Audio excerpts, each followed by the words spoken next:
ತಿರುವನಂತಪುರಂನಲ್ಲಿ ಭಾರತ ಮತ್ತು ನ್ಯೂಜಿಲೆಂಡ್ ತಂಡಗಳ ನಡುವಿನ 5ನೇ ಟಿ20 ಪಂದ್ಯದಲ್ಲಿ ಭಾರತ ನ್ಯೂಜಿಲೆಂಡ್ ಎದುರು 46 ರನ್ಗಳ ಅಂತರದ ಒಂದು ಭರ್ಜರಿ ಗೆಲುವನ್ನ ಕಾಣುವುದರ ಮೂಲಕ ಟಿ20 ಸರಣಿಯನ್ನ ಟೀಂ ಇಂಡಿಯಾ 4-1ರಲ್ಲಿ ನ್ಯೂಜಿಲೆಂಡ್ ಎದುರು ಗೆದ್ದುಕೊಂಡಿದೆ.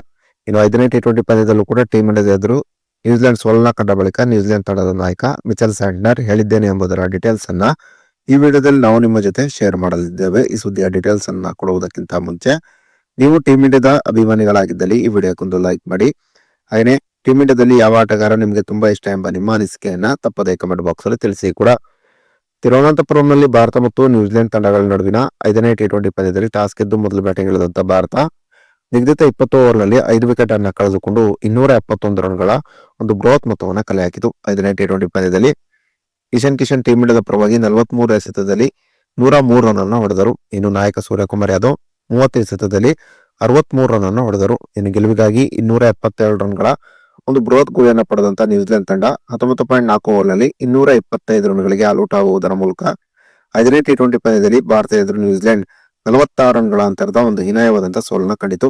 ಇನ್ನು 5ನೇ ಟಿ20 ಪಂದ್ಯದಲ್ಲಿ ನ್ಯೂಜಿಲೆಂಡ್ ಸೋಲನ್ನ ಕಂಡ ಬಳಿಕ ಪ್ರತಿಕ್ರಿಯೆ ನೀಡಿದಂತ ನ್ಯೂಜಿಲೆಂಡ್ ತಂಡದ ನಾಯಕ ಮಿಚೆಲ್ ಸ್ಯಾಂಟ್ನರ್, ಟಿ20 ಸರಣಿಯಲ್ಲಿ ಟೀಂ ಇಂಡಿಯಾದ ಎದುರು ನಾವು ಸೋಲನ್ನ ಕಂಡಿದ್ದರೂ ಕೂಡ ವರ್ಲ್ಡ್ ಕಪ್ ಗಿಂತ ಮುಂಚೆ ಟೀಂ ಇಂಡಿಯಾದ ಎದುರು ಟಿ20 ಸರಣಿಯನ್ನು ಆಡಿದ್ದು ನಮಗೆ ಟಿ20 ವರ್ಲ್ಡ್ ಕಪ್ ನಲ್ಲಿ ಅನುಕೂಲವಾಗಲಿದೆ ಎಂಬ ನಿರೀಕ್ಷೆಯಲ್ಲಿ ನಾನಿದ್ದೇನೆ.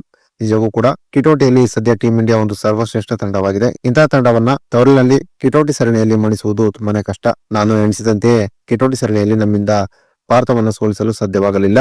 5ನೇ ಟಿ20 ಪಂದ್ಯದಲ್ಲಿ ಇಶಾನ್ ಕಿಶನ್ ಮತ್ತು ಸೂರ್ಯಕುಮಾರ್ ಯಾದವ್ ಒಂದು ಅದ್ಭುತವಾದಂತಹ ಬ್ಯಾಟಿಂಗ್ ಪ್ರದರ್ಶನವನ್ನ ತೋರಿದರು.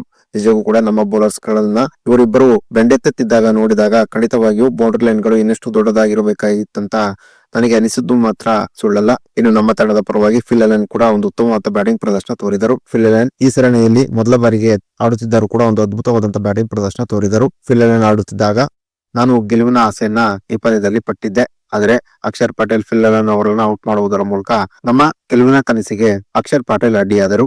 ಅಕ್ಷರ್ ಪಟೇಲ್ ನಿಜಕ್ಕೂ ಕೂಡ ಒಂದು ಉತ್ತಮವಾದ ಬೌಲಿಂಗ್ ದಾಳಿಯನ್ನ 5ನೇ ಟಿ20 ಪಂದ್ಯದಲ್ಲಿ ನಡೆಸಿದರು. ಅಕ್ಷರ್ ಪಟೇಲ್ ಉತ್ತಮವಾಗಿ ಆಡುತ್ತಿದ್ದಂತಹ ಫಿಲ್ ಅಲೆನ್ ಮತ್ತು ಉತ್ತಮವಾದಂತಹ ಫಾರ್ಮ್ ಇಳಿದಂತಹ ಗ್ಲೆನ್ ಫಿಲಿಪ್ಸ್ ಅವರ ವಿಕೆಟ್ ಅನ್ನು ಪಡೆದುಕೊಂಡು ನಮಗೆ ದೊಡ್ಡ ಹೊಡೆತವನ್ನೇ ನೀಡಿದರು.